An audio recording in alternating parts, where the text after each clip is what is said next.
what I do see is some continuity. When I was working against totalitarian ideology called communism, there are similarities between fighting that ideology and fighting this totalitarian ideology of Islamic supremacism, as Jeffrey M. puts it. It is the same kind of domination that is being sought. A domination not only over one's own faithful or believers or followers, but to impose that on everybody else in the world. And I'm an American, I object to that. The United States is in their sights? Yes, the United States very definitely is in the sights of Islamic Jihad. And the reason that we know that, for instance, comes to light in the recently concluded second trial of the Holy Land Foundation, which, as we know, was a trial held first in 2007, later in 2008, at which time they obtained, at the end of November last year, 108 unanimous counts guilty as charged, terrorist funding to Hamas. Now, among the documents that came to light in that trial are a number of documents of the Muslim Brotherhood. And among those documents are statements, very frank statements, if you will, that describe exactly what the Ikhwan, or the Muslim Brotherhood, intend for the United States.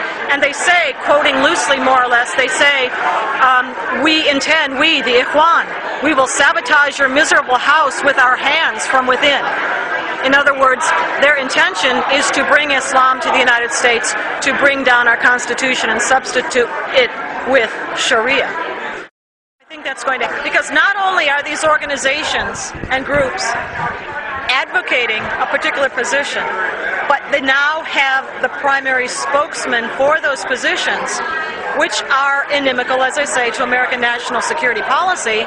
Those spokespeople are now moving into the government, as in the case of Ambassador Freeman, as in the case, another one is Dr. Vali Nasser, who has just been appointed a senior advisor to Ambassador Holbrooke for policies related to Afghanistan and Pakistan, both of which border Iran. And so you not only have now the organizations of these different groups advocating for this kind of policy, you have their very spokesmen being appointed into the administration. That, to me, is a very successful influence operation. And what's the source of this influence? The influence is coming from those who are opposed to our national security interests, in my opinion. When you advocate a position for negotiations immediately with Iran, no preconditions, when you are willing to turn a blind eye to their nuclear weapons program, to their human rights abuses, to their support for terrorism, to their opposition to the peace process in the Middle East between Arabs and Israelis, when you have that kind of a policy position being urged and being seriously considered by the administration, as we see it happening right now, and the primary spokespeople for those positions being appointed to extremely high-level and influential positions within the government, then I think you have good reason for concern. How is it making it up through the Obama administration in so short a time? I think it's not been a short period of time. As I write in the paper, which was published by the Center for Security Policy just this past week, this effort at promoting influence, advocating these positions has been going on now for at least 5 to 10 years. In terms of Iran specifically is what the paper is about, so I'm speaking to that issue particularly. If you're going to talk about Saudi Arabia influence, and that would be the Sunni side of things, obviously that influence has been going on since the oil money started pouring in back in the 1970s. And what did they do with that oil money? They exported their influence through building of mosques, through publications, through staffing of mosques with their preachers and imams, and as well they endowed American universities. They bought shares in Middle East studies programs at our top Ivy League universities. And when you have that kind of influence coming in, there are strings attached. So I would argue to you that the graduates of the top programs in these universities in the United States, the Ivy League schools, the graduates of Harvard and Yale and Stanford and so forth, where do they go when they graduate? They go into the government. They go into the Department of State. They go into the intelligence community. They also go into the think tank community and the NGO community. And that's been going on now for 30, 35 years or more.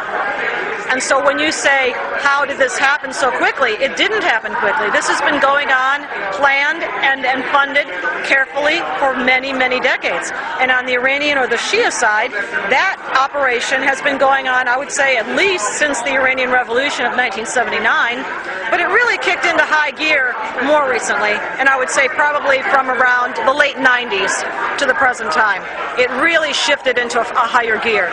And that's when they started forming organizations that are think tanks or NGOs, beginning with organizations like the American Iranian Council, headed up by Hushang Amir-Ahmadi, for instance.